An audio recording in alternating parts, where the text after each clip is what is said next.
So what do you do if you can't give them tequila? You use words. This is one of my favorite examples. This is a book called Astrological Love by Nora Hayden, whoever that is. Anybody buy this book? If you did, you should hold on to it. It's probably a collector's item. So this book was published. They printed 5,900 sold. They all came back from the bookstores. Lady's got a garage full of books.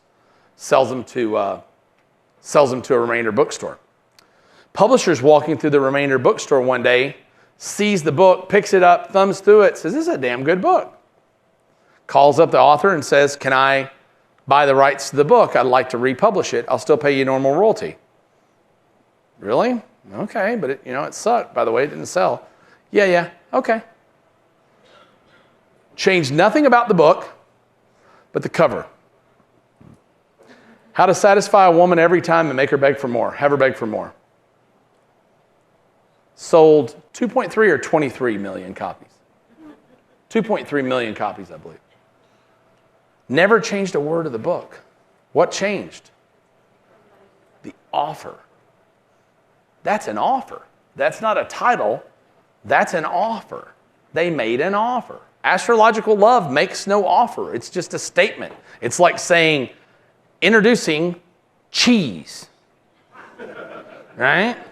Not this miraculous stuff that you can melt on anything that makes it taste better. Just cheese. But as copywriters, we do this all the freaking time. We make some stupid statement that we think is catchy, but it means nothing.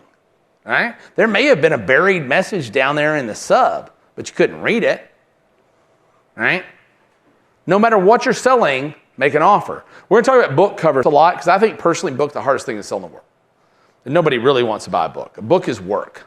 Nobody really wants to buy a book.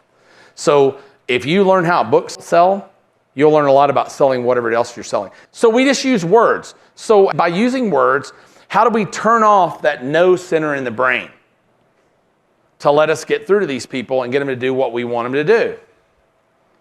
Number one is time, right? People say, you hear it all the time, you've been hearing it since the beginning of time, if you've been around advertising long, does long copy work? Yeah, it works. It almost always works better than short copy in almost every single situation. I think there are a number of reasons for that. One, the longer you have to explain something, obviously the more you can explain it, right? The more clearly you can explain it. There's a certain system in a courtship you go through, but I think moreover, the reason long copy works is it consumes more time, right? You've never seen a 30-second TV commercial selling a $300 thing. It doesn't happen. It will not work. People will not give you their money without first giving you their time, right? The longer you can keep people engaged in whatever you're talking about in your message, right? You create what's called a temporary suspension of belief. A temporary suspension of belief. In other words, people begin not believing what they've always believed, right? I watched this new show called Explained on Netflix. It's really good. And it explains all these different developments that are going on in the world and different trends and things. And the first one is about polyamorous relationships. And we have a good friend that's in a poly relationship. So polyamorous relationships. And when you watch this thing for 30 minutes, you're like, huh. I kind of get it. I was not a hard sell, right? I've got it set up to loop on the TV now. Every time my wife turns on the TV, it's like one of those hotel things that plays over and over and over again. I'm hoping it sinks in. So far, it's not working. But time is really important. So when you're writing, somebody said once, how long should copy be? As long as it's interesting. That's how long it should be. If you can't make it interesting and it becomes boring, you're going to lose. But the longer you can keep them engaged in your copy, that's the reason video sales letters were so dynamic when they first came out, because they engaged people for a long period of time.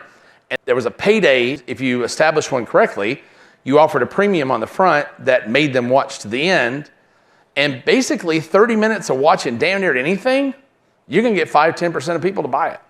It's crazy. If you've crafted your message well, that's going to almost always be true. Now, they may unbuy it if you've gotten them too sauced up about it. But going through the system that we're talking about, It's actually quite simple to do. So we turn it off with time. We have to get people engaged for a while. We want to poke at that emotional greed. And by greed, I don't necessarily mean money. I want all the money. I want all the women. I want all the cars.